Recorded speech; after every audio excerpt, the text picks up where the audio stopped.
আমরা এই সোশ্যাল প্ল্যাটফর্মে শুধু কাজ করে যাচ্ছি, কিন্তু আমরা কে কোন কথাটা বলি একটু খেয়াল করি না। এর আগে অনেকবার বলা হয়েছে, যেহেতু আমরা রিয়েল কন্টেন্ট দিয়ে থাকি, এআই দিয়ে কাজ করি না, অতএব আমাদের ভিডিওতে এআই লেভেল এটা ওপেন করা যাবে না। এখনো পর্যন্ত দেখতে আসি অনেক বড় বড় আইডি গুলা তো এবং ছোট ছোট আইডি তো তারা তো ভুল তো করতে আসে, আপনারা এই ভুলগুলা করতে আসেন। এআই লেভেলটা কি করতে আসেন, আপনারা চালু করে দিচ্ছেন। এই যে এআই লেভেলটা আপনার অরিজিনালি কন্টেন্টে তা ভুলও চালু করবেন না।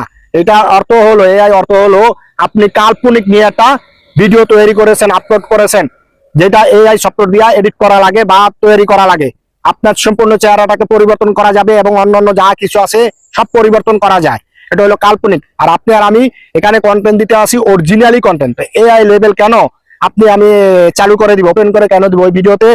এই কারণে কিন্তু ওই আইডি গুলাতে কন্টেন্ট মনিটাইজেশন ডাটা কখনো পাবে না এবং কি ইস্যু ধরিয়ে দিতে পারে। এইদিকে খেয়াল রাখবেন আপনারা যারা এআই লেভেল ওপেন করে ভিডিও আপলোড করেছেন। এই ভিডিওগুলা আপনার পেজে রাখা যাবে না যদি মিলিয়ন পরিমাণ ভিউজও এসে থাকে।